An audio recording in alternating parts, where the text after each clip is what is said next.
Hi friends, welcome back. So headline, Elon Musk accused of stealing designs for Cybercab and Optimus robot. This is the subject of today's video. Is Elon Musk a thief? And what is opinion and what is fact? So this is where this comes from. There was a tweet out by the director of iRobot.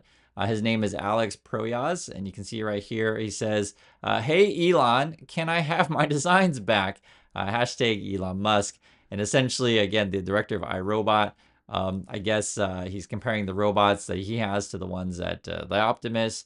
I guess this was a vehicle in the iRobot, which is like the van thing. It looks pretty similar to Elon's. And then also down here, you have the Will Smith getting out of the car. And actually, we talked about this in our live stream. What do you think about the looks of this thing? I don't know. I'm telling you, man, it reminds me of iRobot, that Audi from that movie. Have Okay, let me you find seen it. that? I'll find it. Let me find it. There it is. Kyle brought it up. If you saw our live stream, you probably remember this, where there was an Audi in that movie iRobot, and it looks very, very similar to the Cyber Cab. So kudos to Kyle for actually picking this up when we talked about it. But it turns out that Kyle's not alone. The director of the movie iRobot, again, is accusing Elon Musk of stealing. In this kind of situation, and again, we're talking about facts and opinion here. So right now, the opinion of the director is that Elon Musk is a thief. And this is the question I pose to you. What's your opinion on that? And then the next question I would pose, would this be a provable fact? Could we indeed figure out whether or not Elon Musk stole these things? Certainly there's some evidence here, right? But then you would have to go through, email chain and kind of like how the designs came to be and, when was the initial creation, all this kind of stuff. I'll just be really frank with you guys. It's actually quite difficult, these things. And in fact, if you've, read my book, and if you haven't, please check it out.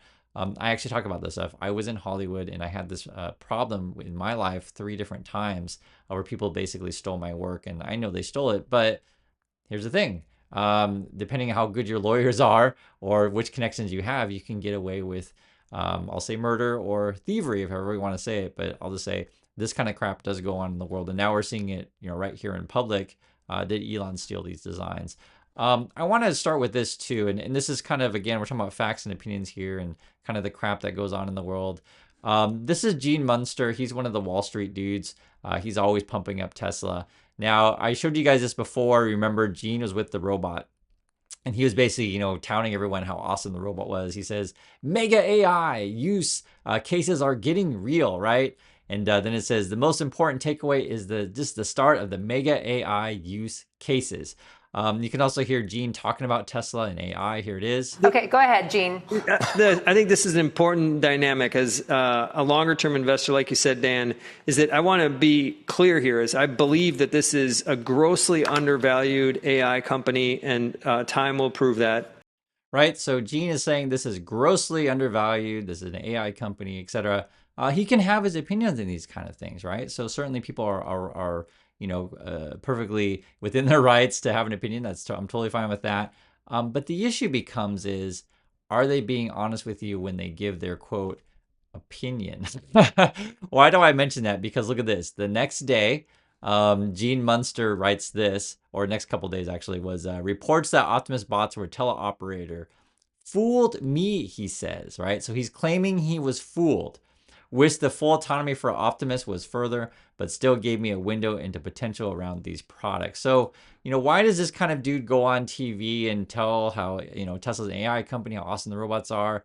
Well, essentially, right, he has incentives to pump up the stock, be it he has a whole bunch of this security, et cetera, and he can essentially put his, quote, opinion out there, even though he may not know or necessarily believe that the stuff that he's saying is true. So take a look at this, for example. This is the headline just came out today, sort of why he did that second tweet. It says, Tesla's Optimus robots were remotely operated at Cybercab event, right? So basically Bloomberg, confirmed some things from the inside that said, oh, yeah, okay, these are things that are tele-operated. Guys, and I presented this to you. I said, okay, here's the facts. We have a video from, actually there's more than one, but there were several videos from the robots. Do you think they're teleoperated or not? So in my opinion, it looks like they were. I thought it was pretty obvious. But did I have a photo of someone sitting in a control booth? No, I don't have that photo, right? So it's hard to prove, even though it definitely looks like it. But I also concede I don't have the photo of someone sitting in the control room or someone wearing a headset.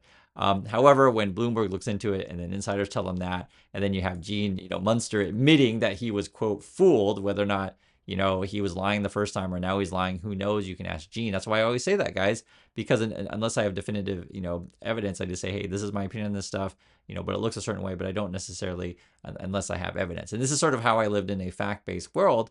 I look for evidence. I think it's perfectly fine to have opinions on this stuff, but you always want to look for evidence. And the problem, though, is that not everyone sees the way that I see it. Like, what do I mean by that? Some people just think that world is only opinion and there is no truth. Let me give you an example. So this person is Bill. Bill just wrote this comment on the video, and we're talking about whether or not the robots, remotely controlled or not. And Bill writes, "They're full of crap. You're full of crap. I'm full of crap. We all have to pick a side, no matter, no different than with sports or politics or Ford or Chevy. All is good as long as no one tries to come across like they have the only true opinion." So why does he write things in this way? Because if I present people with facts, they get upset. Why do they get upset? Because they say, "Oh, Chris, well, that's not a fact. That's just your opinion," right? Because sometimes the facts go against their beliefs. So here's a simple example, guys. It's a fact. It's a fact. Gene Munster comes out and says, "Oh, wow, I was fooled. They fooled me," right? So this is what. Then so I mean, I can see it's like that's a fact. This is what he's saying now. But this is where, like, we have to have an opinion. What do you think? Do you think he was, like, really fooled in the beginning, or is he just trying to trick people? That's the question, right? And you can have an opinion on that. And will we ever know the truth? Who knows? Ask Gene. Do you guys understand how I talk? And it's very different, I understand, than other channels, because basically other channels come out and try to mislead you all the time. And they basically play very loose with the facts, the same way that Gene plays loose with, let's say, giving his qualified opinion, right? Whether or not he was fooled, again, ask Gene. Here's another example, and I hope you guys understand the sort of the subject of this. We're trying to get to, like, what is fact, what is opinion, what is reality. And we started this conversation with, is Elon Musk a thief, and did he steal the designs from the movie iRobot? They even called the event Robot, right? So this is sort of where you build your case. And this is for anything in life, is you want to, again, look for as much evidence you can to figure out what the truth of the world is. So this is someone 2 days ago, they wrote, this is from Altanomaya, I guess. "I know when people talk negative thing about Tesla, other car companies will bankrupt very fast. We can see what is happening to Tesla. Model Y, the car most sold in the world. Cybertruck is out for 3 to 4 months and already put Ford pickup out from their 45 years market leadership." Haha, yes, laughy face, right? "Tesla's the only car companies that have profit, best guarantee, and you actually can buy them without the worries of going bankrupt. So you can service your car. Tesla have the cheap service of all and reliability and batteries," right? So this is a question I posed to you guys. First, let's take a look at some of this stuff that this person's saying. Does Tesla have cheap service? Please let me know, right? And so this kind of stuff I always ask from members of the community, because I like to hear things on this. And someone will say, "Oh, I took my Tesla to the shop. It cost this amount of money. I took my Toyota to the shop. It cost this amount of money." And you can share that, right? These aren't just making just random stuff up. That's why I always say this all the time, because sometimes people like this, it's like, okay, is this person, like, being truthful here? Does he really believe Tesla is cheap service? My understanding is that it's not, but that's just my understanding of it. And you guys can let me know. Are they reliable? You can certainly debate that again. Please let me know your experiences. And then the battery situation. So my basic understanding of these cars, if you do anything with the battery, be it damage whatsoever, they're really, really expensive to replace. And I think that's all electric vehicles, not just the Teslas. Regarding, whether or not the Model Y sells a whole bunch, the most in the world, or whether or not the Cybertruck is outselling the Ford, well, we can actually find facts in that stuff. So let me give you a couple examples here. So first, why am I mentioning this one? Because a lot of times when you read comments from the Tesla fanboys and fangirls, they just kind of repeat lies or misinformation. Whether or not they really believe this stuff, who knows? I mean, it's hard to say, but I will say this, I think for many average investors out there and many average, viewers on YouTube, they are easily tricked. They're easily tricked by the Gene Munsters, the Elon Musk, or various social media influencers, which I'll show you guys some more examples. But in this case here, I can just look up Ford sales. It says they sold 700,000 trucks in 2023. I can look up Cybertruck. It says in 2024 they sold, because it's a new vehicle, they sold at least 27,000. So you can be the judge. It should be pretty obvious which is the bigger number. Ford, selling like 700,000 cars, something like that, and Cybertruck selling, will just be generous and say 30,000, maybe 40,000, who knows, right? But it's something like that, right? it should be obvious that the Ford is outselling. Now, the reason why, and this is something that happens, is that these people get confused whether or not, because he's like, oh, because he literally says in his comment that the Cybertruck's outselling Ford, and killed this 45-year market leadership. It's just, it's misrepresenting the truth. He's either purposely lying or he doesn't even know what the truth is, right?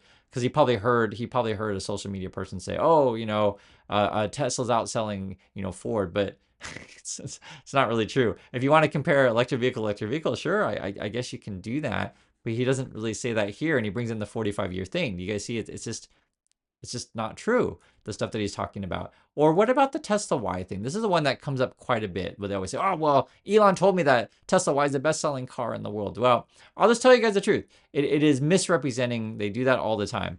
Why? Tesla, when they release their delivery numbers, they combine the numbers between the 3 and the Y. This is right here. Look it up, please do. And that's why I always say, you guys, look up stuff, because look up facts. Tesla does this because they try to hide the real sales, and we don't know what it is. They combine the 3 and the Y. Other car companies, it's kind of weird if you did that. And then the way that I always talk to you guys about this kind of stuff is, guys, Toyota sells 10 million cars a year, something in that nature. Tesla sells like 1.8 million, we'll just say under 2 million, something in that nature. The reason why I show you these numbers is because for many of these Tesla bulls or whatever, average investors, they just think, oh, well, Model Y, best-selling car in the world. And in their mind, they think that they're bigger than Toyota, but they're clearly not, right? Toyota outsells them like 5-1. The other issue as well is if Toyota really wanted to, take that, definitive mantle of best-selling car in the world, they would just combine their models and just make one car, and I'm sure it would sell like gazillions. They sell multiple models. So it's comparing apples to oranges there, and also, too, again, Tesla does not giving you their full numbers. Now, speaking of numbers, Wall Street often tries to sort of confuse you. And I'm going to use the example of Dan Ives here. Listen to kind of stuff that he has to say. So we'll listen to one of this. We're talking about time frames here. What's really going to be over the next, call it 18, 24 months, you look at Optimus in terms of what I view as robotics, where right now there's no value for Optimus in the story. And I think most importantly, in terms of the unsupervised FSD that's going to really be rolled out throughout all the Tesla models, at least California, Texas, into next year. And I think that's why, to me, I'm not talking in the next quarter or two that's moving the needle. But in terms of the next few years, I believe it's a game changer to the broader story. Right. So the thing with these kind of people, every time they interview them, and the reason why I'm bringing this up is they purposely keep talking about, they're talking about 18, 24 months, then they're talking about next year, then talking about next quarter, then they're talking the next few years. They throw out all of these different sort of stats out there to confuse you, right? Let me show you another example. And the more you see this guy, you'll say, oh, okay, he's certainly trying to confuse people. Just listen. You saw what might be, not what is. And there really is no real idea of when exactly this is actually going to hit the street. You want to take issue with that? Well, I'd say first, and look, in terms of price per mile, I think the big focus was, could they get under 50 cents? Musk talked about 20 cents per mile, potentially with taxes 30 to 40 cents. When you look at Cybercab, and clearly the two-person Cybercab, this is something where, as this goes through the next 3 to 4 years, there's no reason this can't ultimately be 10, 15, 20% overall profits for Tesla as this all ramps up, just given what our view of the overall ride-sharing market and what they could gain, and it comes down to 1.5 billion miles driven. So if you don't understand what he's talking about, you're not alone. Guys, I'm a pretty smart person, and I watch this stuff all the time, and I read everything. And these kind of people, Dan Ives, he's not dumb. But what he's trying to do, he's just basically trying to confuse his audience, right? He's purposely not being clear. If you try to watch this stuff over and over again, and you're like, oh, I can't understand it, the way they structure these things, they want you to feel dumb. And it's like, then just trust them. You're not dumb if you don't understand this. It is purposely misleading. He just throws out tons of different years. We're talking about 18, 24 months, then we're talking about next year, then we're talking about suddenly 3 to 4 years, and he's like, oh yeah, 10 cents a mile, 20 cents a mile, 50 cents a mile, and then suddenly, then we get 1.5 billion miles. I'm like, I don't know what we're talking about anymore. like it's purposely misleading. Let me guys give you another example. This is a YouTuber. We don't talk about that much, but I want you to just a sense of like the kind of stuff you see on YouTube. So this guy claims, And the reason why, guys, when I use the word claim, because I don't know. I haven't seen the evidence. He claims he's an ex-banker and economist, right? He may or may not be. I don't know. And this is fine to say when you don't know something. But what I can tell, though, is that he's sort of along the same ilk as a lot of these Tesla stock promoters. So have a listen for yourself. Just listen to what he says. What if I told you that Tesla's recent stock dip after the Robotaxi event is complete nonsense, and I think the stock's headed for $1,000? You might think, oh no, right? So he's basically telling you that Tesla stock's going to go to $1,000, right? So there's that. Now, can he have his opinion, right? Is a person entitled to an opinion? Sure, you can have whatever opinion you want, but Tesla stock is trading at like a couple $100 right now. So he's saying basically it's going to 5x from here. And this is the question I pose to you: if he really is an ex-banker and professional person, is he purposely lying to you, or does he really believe the stuff that he says that it's going to go to $1,000, right? So that's the question. And if you put this all together with the other people, I think you already know the answer, but I just wanted to go through this stuff. Listen to this also. Those perma bulls on Tesla. No, actually true. I'm not actually one of those, but I've looked at the numbers. I've done the maths, and I'm going to show it to you. I'm going to break it down for you. Yes, I'll walk you through briefly what the actual announcements were, because there was probably two massive things in there that people didn't really pick up on. But then really, for me, it's all about numbers. It's about making money. Isn't this what this is all about? So let's jump straight into it with our Robo event. The first mind-boggling announcement that sort of caught my eye was when Elon said, do you know that cost of travel is going to go from about $1 a mile to 20 cents a mile? And I was like, that's an 80% reduction in transport cost. That's massive. Do you know how much money families are spending on cars and petrol and all of that? Imagine if that went down 80%. That'd be insane. So what's going on here, guys? And he's like, hey, I did the math, and I know you're dumb, but trust me, I'm awesome, and buy my class, right? That's what he's going to go through when you go through his video, but I did the math. And basically, this is a complete lack of critical thinking, right? But you'll find this on Wall Street. You'll find it on several channels. Basically, these people are out marketing crap to you. Now, whether or not he believes anything that he says, who knows? You can ask him, right? That's why I always say it that way. I don't know what's going on in his mind. He could be really that dumb. It's very possible. But I think these kind of people, purposely try to hype you up and basically just repeat whatever Elon says. And then just goes back to, and this situation is like, oh, yes, you're going to save 80% on travel costs by giving all your money to Elon, and then you're going to get rich, right? That's basically what this whole video is about. And then this goes back to this point here, right? Which I was just showing you guys. Is Elon Musk a thief? Did he steal the Cybercab of Optimus? The director seems to think so, the movie of I, Robot. And this is sort of how you have to navigate the world and why we have a community. This is the questions that I pose to you guys and ask you for help all the time. We have the evidence, right? And I'm sure there's more evidence out there, but this is sort of what we pose. Now, I also want to address this too. Someone asked me, and many of the Tesla people are like, oh, Chris, why didn't you talk about SpaceX and blah, blah, blah, blah. Guys, I saw that SpaceX had a successful capture, so congratulations to them. The thing is, though, I mostly focus on Tesla, right? And the question I would pose to you is, okay, so if SpaceX had a successful thing like this, are they on Mars yet? Are they launching people into space? Is Elon going on his rockets? Are they going to the moon? And does this help you make more money in Tesla? The question is quite interesting, is that are they purposely misleading you or not? So what do I mean by that? So Tesla and SpaceX are separate companies, okay? So it is certainly true that Elon Musk is connected to both of them, but what they've been doing lately, which I think is kind of interesting and I would argue disingenuous, is this is Sawyer Merritt. He's one of the Tesla stock promoters. Whether or not he's an official employee, I'll let you guys be the judge of that. But I'll just say that the way things are playing out is sort of how Tesla operates in this gray area. So he's tweeting out, the cross-pollination between Tesla and SpaceX is underappreciated. So I think the claim is that I guess the materials from SpaceX are also used in the Cybertruck, something like that. And what's interesting is that Elon Musk and Tesla account over on Twitter commented on Sawyer's post.